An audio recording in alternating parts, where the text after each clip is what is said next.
appreciative of y'all taking time in the middle of the day to come out and to meet and to talk a little bit about this campaign for governor. I'm here to answer your questions as well, and hopefully by the time you leave, give you a good reason to be for us. Have we assembled all the Democrats in the county? Are there more? I see what they say on paper, but you know, it's a whole other thing in the flesh. But I'm again. This has been an amazing journey, even so far. I was over in Jacksonville yesterday at the Baptist Convention, and we'll ultimately end the evening this evening over in Pensacola, and then we will begin the morning first thing in Miami. And that's frankly what is required when you're running for governor of the third largest state in all of America. I mean, it is more than a notion, y'all, but we're about to flip this thing blue this year. We've been saying blue wave, we're going to have a blue tsunami. And honestly, if you just look at what some of the tea leaves are, now I will tell you, we got to work for all of it, right? We're going to have to work hard for all of it, but just take, for instance, Margaret Good's race down in Sarasota, where her predecessor Republican won that seat with 20 points over the Democrat. And Trump won that seat as well by a smaller margin. And then she came in and flipped the seat 20 plus points and ended up becoming a Democrat in the Florida House of Representatives for a seat that on a normal basis we probably would not have competed for, right? Y'all saw what happened in Pennsylvania. You saw what happened in Annette Tadeo's Senate race. We believe, based off of the current trajectory, that we may be able to even tie up, if not take over, the Florida Senate if we turn our numbers out enough throughout the Senate. That's huge.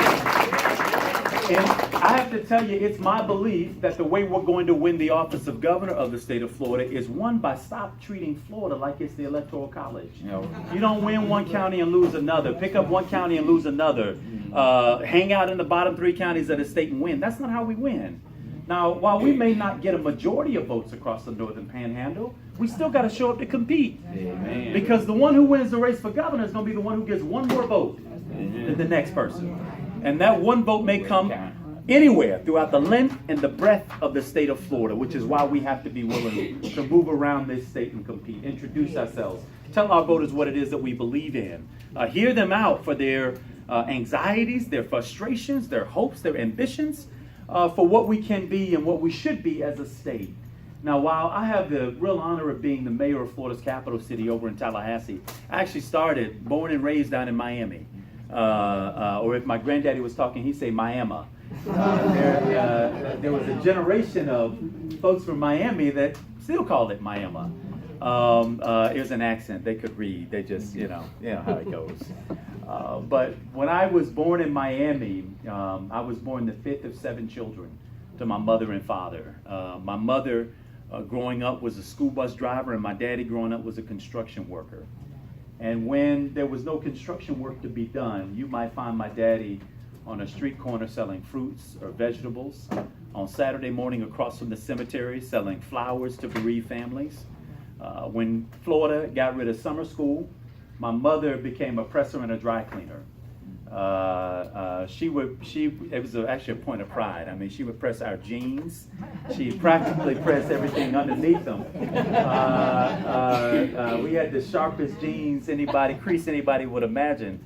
Even when it was not cool to have creases in your jeans, my mother would still put them there. But really, together, my mother and father are two of the hardest working people that I know even to this day. They did everything that they could to make a way for me and for my siblings. I'm the first of my siblings to graduate from high school and the first of my siblings to graduate from college. You can't tell me that we don't know what it means in my family to see poverty interrupted at the hands of a good public education. And it's one of the reasons. Are there any educators, by the way, in the room? Any retired or active educators, folks within the profession? We owe you all a tremendous debt of gratitude. Outside of my mother and father and my grandmother, it was my teachers who poured into me, who told me I could when I didn't think I could, right? Who kept pushing me, even in those low moments. I was like, I've hit my limits. She says, no, you got more, right? It was a teacher who told me that she thought I was smart and that I should, in preparation for high school, take honors and AP classes. I resisted and she persisted, and so I ended up taking them, right? And they put me on a trajectory to earn a little bit of money to go to college and to attend Florida A&M University, just a few miles down the road. Yeah, shout out to the Rattlers. I graduated high school from Gainesville, born in Miami, and obviously in Mayor of Tallahassee, I hit all the major football teams in the state. Just don't ask me my loyalties. I bleed orange and green, that's for sure. But the North Florida version of it, not the Miami version of it. But honestly, my time at Florida A&M University really, I think, prepared me for what was to come next. That institution, when I entered, the year that we entered, FAMU was ranked the #1 Time Magazine Princeton Review College of the Year. We have recruited more National Merit Achievement Scholars than any other institution in the country, even beating out Harvard by 2 National Achievement Scholars. And as you all know, iron is the only thing that sharpens other iron. And so it was good to be on a campus where everybody was their own exceptional. Everybody was their student government president.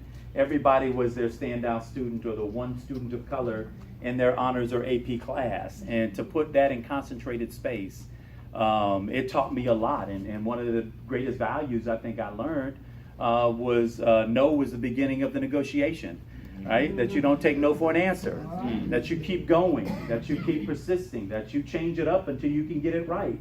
And it was FAMU that prepared me to run for city commission in Tallahassee when I was 23 years old. Nobody thought we could win, including my mama, whose campaign contribution was $20, and she told me not to spend it all in one place. But we ran that race, one of 7 competing in that race, raised the least amount of money, but had energy and had passion and had a heart and a belief that we could do it. And we ran the course of that race, and I got elected at the age of 23 as the youngest person in Tallahassee's history to ever serve on the city commission. And that is a credit, obviously, to the people of Tallahassee. But I will tell you, it's also a credit to the belief that you can never count us out, right? That obviously, and I know I'm running in a state where a Democrat hadn't won in 20 years, right? Never mind that Democrats outnumber Republicans by a few 100,000 in this state. That there are more independents who lean Democratic than there are independents who lean Republican in this state. So why can't we win? We can. We can win, right? And we will win. Yes, we can. But we gotta diagnose why it is we have not been winning, right? And we gotta properly diagnose why we haven't been winning. In a state where we enjoy the majorities, it's my belief that the reason we aren't winning is because we're not giving our voters all throughout this state a reason to turn out. We got to make sure that our voters know that we're going to be a champion and a fighter for them. If we run this race Republican-like, where the Democrat and the Republican are indiscernible from each other, if we run this race ignoring the communities who very much so want to be with us, but want to check to make sure we're with them, right? That we're going to fight for them when it comes down to it, that we're not bought and sold by some other interest, doing somebody else's bidding and not doing the bidding of working people in this state. Folks are frustrated, right? 46% of people in our state say that they cannot make ends meet at the end of the month. That they're working, many of them harder than ever, and still can't pull down enough of a wage to take care of themselves and their families.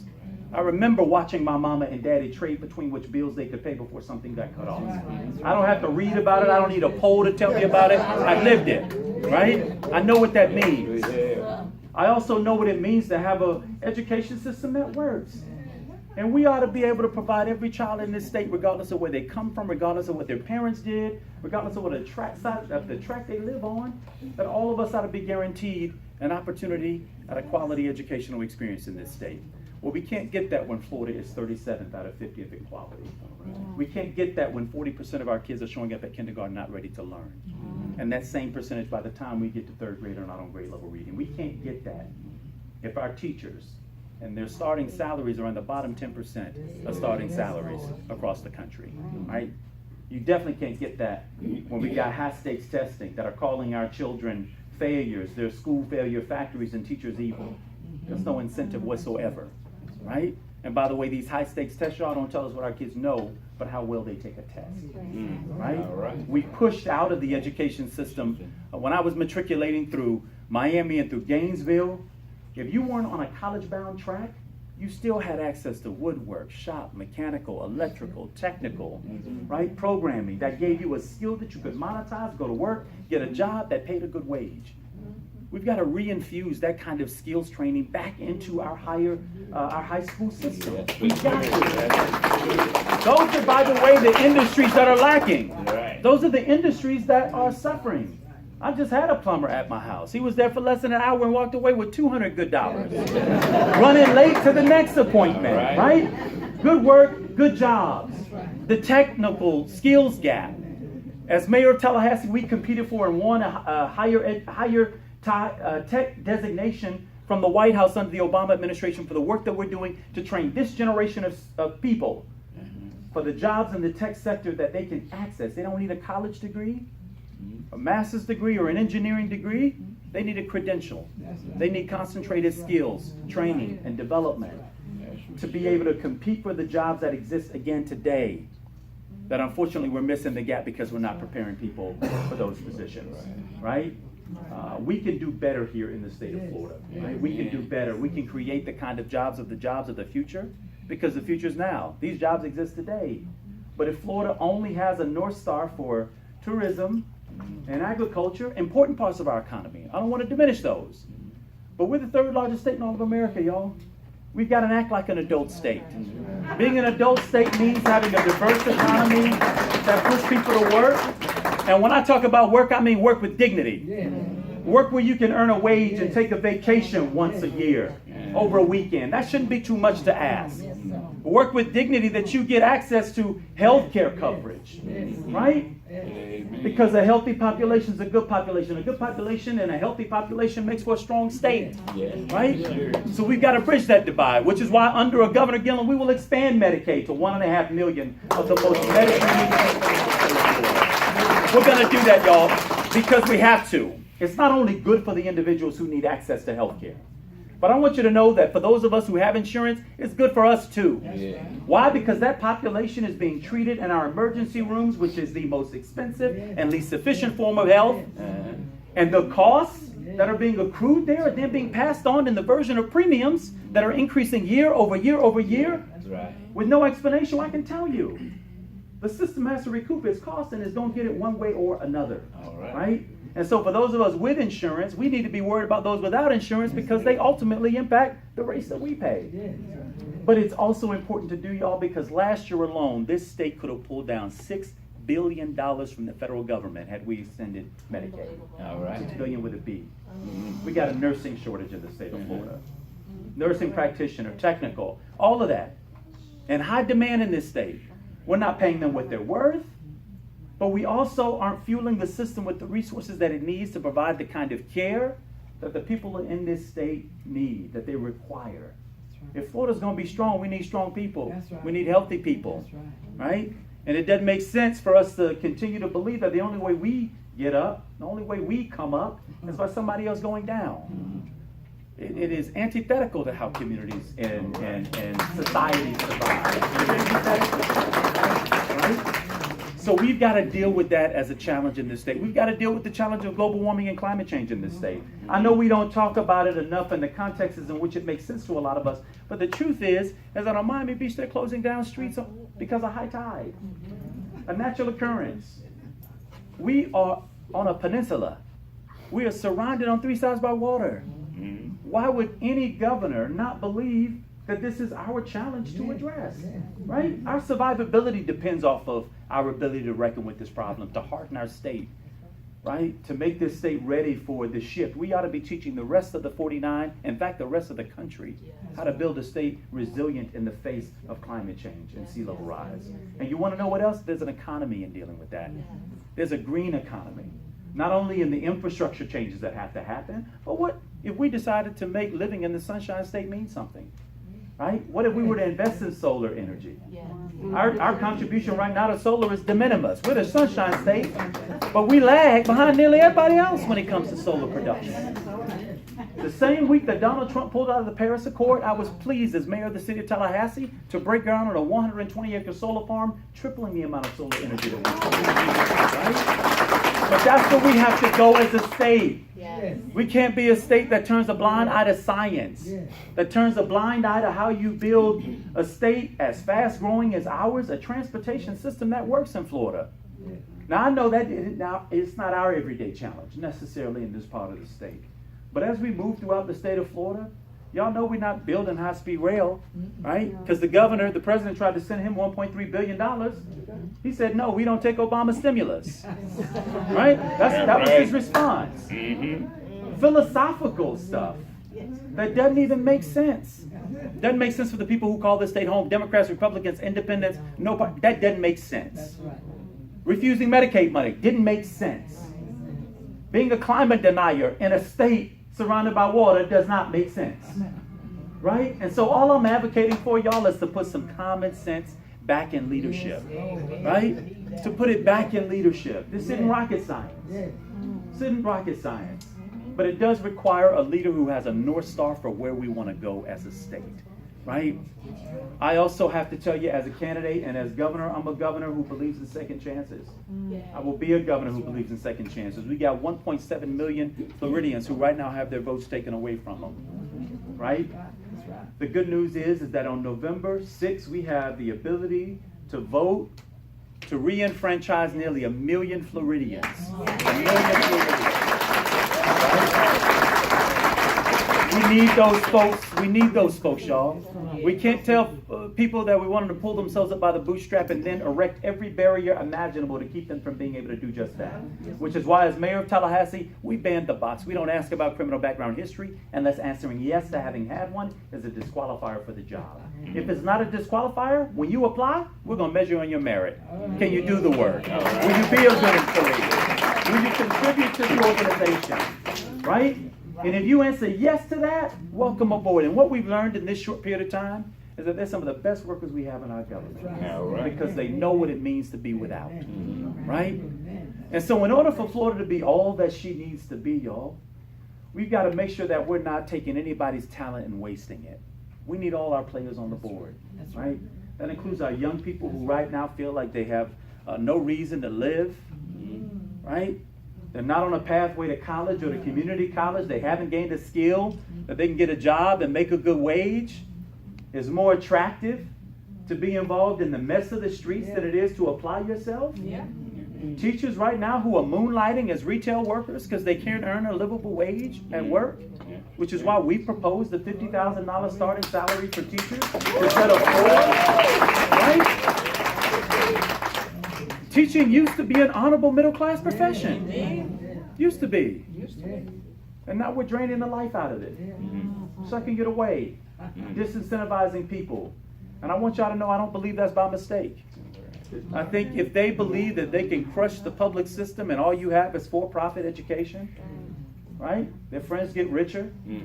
Our kids don't get educated necessarily. Certainly not the ones many of us care about. We all ought to care about all of it, right? All of that. I think that is a deliberate effort. I feel strongly about public education, y'all, because I believe that it is the contract that exists between our government and its citizens that every person, regardless of where you come from, right, ought to have an opportunity to learn.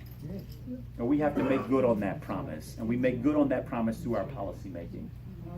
And so I want to tell y'all, I'm not on a fool's errand. Right? We're running this race to win.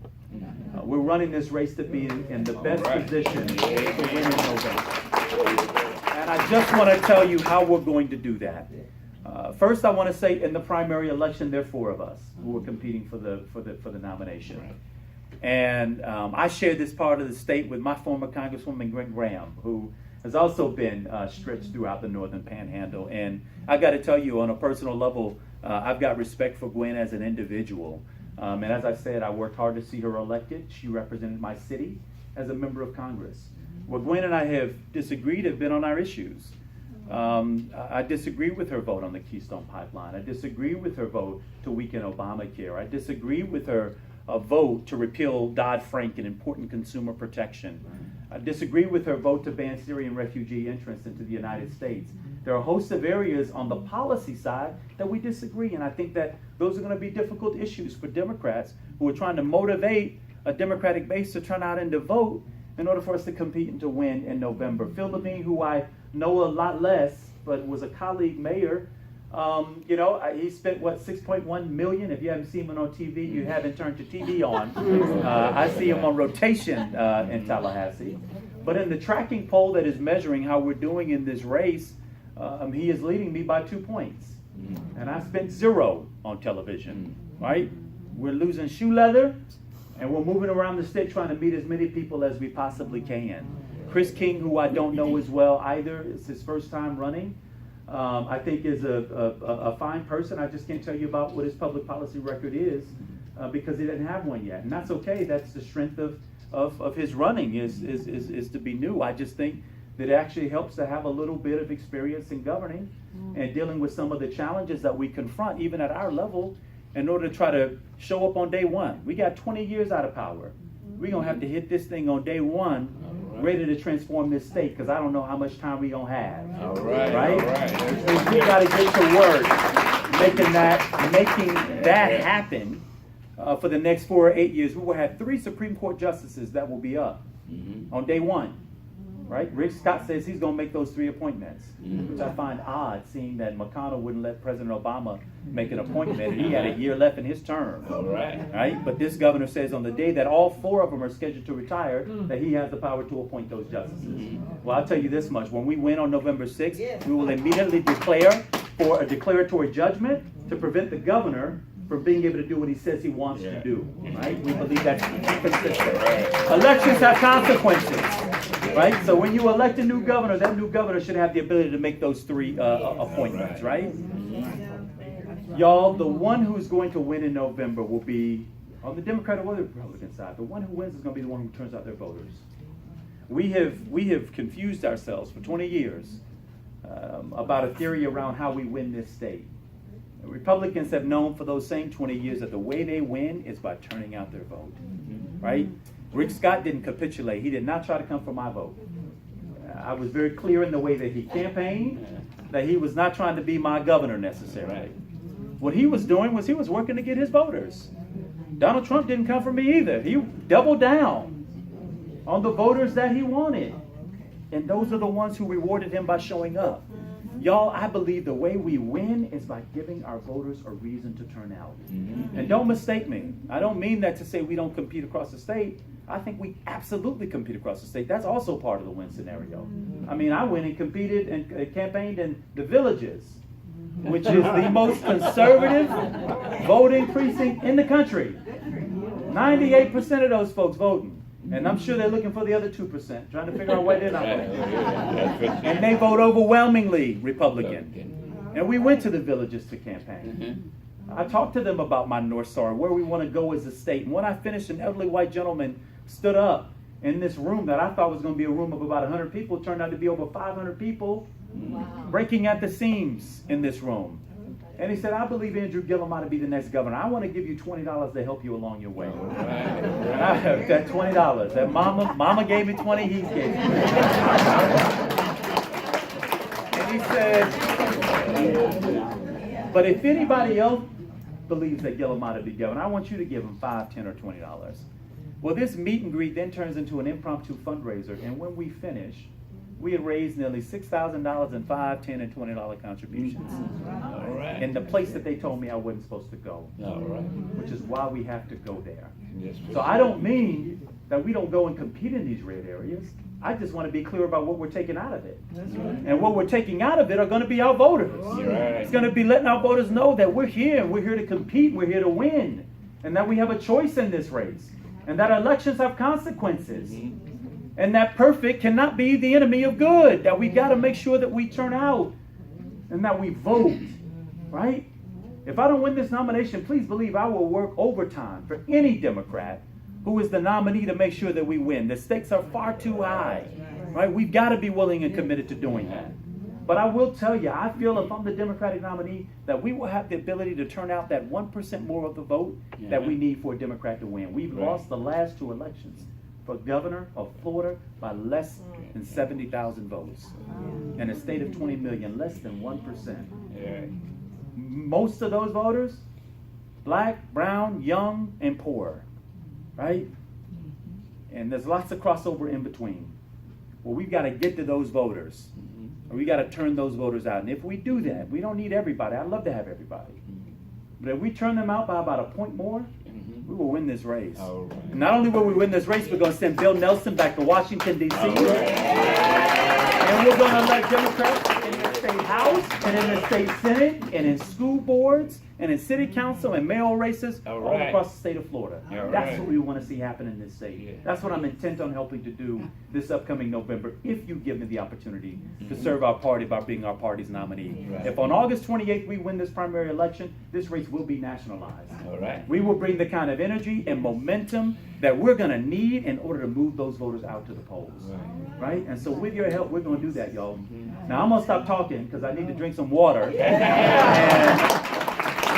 I think we have time to take some questions.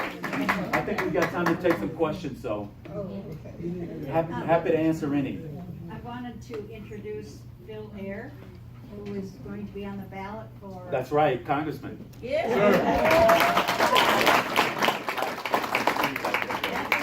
We desperately are working hard to... I know it, and we can't thank you enough, man, for putting yourself out there to compete. Democrats can't win if we don't show up. We can't win if you don't show up. Bill, say something to the room while you're here. I would like to say that I know that I see a lot of great friendly faces here, and I think I've known and met most of you, but some I haven't. So I'll get to talk later. And just to make sure everybody knows, there are two Democrats in my race. So give both of us a good look at it. And I think you're going to conclude I'm the one that can win. All right. There it is. All right. Questions? And throw any you have. I don't mind. That's why we're here, for the time that we have together. I saw you last fall when you were just about to have a baby, your last son. Yes. So, I like that. Don't tell my wife you said that. I was about to have a baby. Yes, yes, we did. We've got a 10-month-old Davis and a set of twins who are turning 4 in May, and an amazing village. My mama, my wife's mother, my siblings, our church members. It really does take a village. My wife works full-time. She works for the Florida Dental Association. She's the executive director of the Dental Association's foundation. And before that, worked for Alex Sink as her director of board and commission appointments when Alex was CFO. And together we're trying to raise 3 beautiful, healthy kids to be good, loving humans who are empathetic. In fact, they have this exercise at their school, which I just love. And I don't know what was happening. I may have been stressed that day, but it broke me in tears when I got back to the car. They have this board in their classroom called the wishing well. And each kid's face is Velcroed on there, and they go and they have to check themselves into class as they enter the class. And I was late one day, as I am sometimes when it's my drop-off day. And as I'm entering, they're doing the wishing well activity, and the teacher is holding up the kid, and if the kid's not there, they're saying, "We don't know why Jackson and Caroline aren't here. Those are my twins. But we want to wish them well. We hope that nothing's happened, and we hope that they're in good health." And da-da-da. And then they turn to the class, and the class says, "We wish them well." And again, it's such a simple thing, right? And I'm sitting here like, why am I emotional about the wishing well? But then I thought about it. It's so consistent with our value set and who we are that you never know what people are going through, how you might encounter them, why they may be absent, why they may snap at you that day and you hadn't done anything wrong. And instead of making assumptions about folks, let's wish them well, right? And all of us got hard work that we've got to do, and it's become an important part of, for me, just my own regimen of empathy is wishing people well, right? Not wishing them the worst, but wishing them well. Hi there. I'm Samantha Herring, the state committee woman here in Walton County, and we're so grateful to have you here. Thank you for having me. Thank you so much for being here. I was hoping you could maybe share a little bit with us about your positions on responsible gun control. Yeah, so we have all seen this issue, obviously, back in the light after the tragedy in Parkland. And prior to the Parkland tragedy, the NRA and the gun lobby had me in court for 2 years, all because I refused to repeal a local ordinance which simply said you cannot shoot guns in city parks. Radical. Yeah, I mean, it is embarrassing to admit because it is not courageous. It isn't, it isn't anything. It's basic. You can't shoot guns in parks where kids play and families picnic. Right. And that was enough under Florida law for me to be personally sued, personally held liable up to $5,000 in fines, personally responsible for reimbursing the opposing party, attorney's fees up to $100,000, and subject to removal from office at the discretion of the governor. That's the law in the state of Florida even today. And so we battled with these folks before. The good news is we beat the gun lobby at the circuit court, we beat them at the appellate court, and we love to see them in the Supreme Court if they were willing to take the challenge further, right? The point being, they can be beat, right? They came at us attempting to chill what I thought was common sense regulation, of which the majority of people in this state, and I would even suggest that probably a majority of NRA folks, although we will never know, would support these kinds of common sense measures. Background checks and strengthening background checks was supported in public polling north of 70% following Parkland. To a lesser degree, banning assault rifles got a majority of support, right? I'm a believer that weapons of war don't belong on city streets. You want to shoot a weapon of war, you should join the military. And there's something to be said about this AR-15 particularly because it's become the weapon of choice for the last several mass shootings we've seen in this country. Going back to Sandy Hook. We saw it in Las Vegas. We saw it at Pulse nightclub. We saw it again, obviously, at Marjorie Stoneman Douglas. I don't take qualm with the Second Amendment. I think that all of us, most of us, if not all of us, believe it's enshrined in the Constitution. It is what it is. But if we're to take that literally, then we're supposed to also take literally that citizens are supposed to be more well-armed than the government. How many of y'all got military drones? Right? It hasn't kept pace with the time. The point is, I'm being a little blasé about it, but it has not that cannot be the case. And there is no right any of us know of that is absolute. Even the right of free speech. You can't go into a movie theater and scream fire. Right. You cannot. So guardrails, in my opinion, safe guardrails around this thing, this gun rights, in my opinion, can be basic, they can be fair, they can be done in complete respect of the Second Amendment. But this mess that we're hearing coming out of the NRA leadership, that it is an absolute right and it's to guard against a government of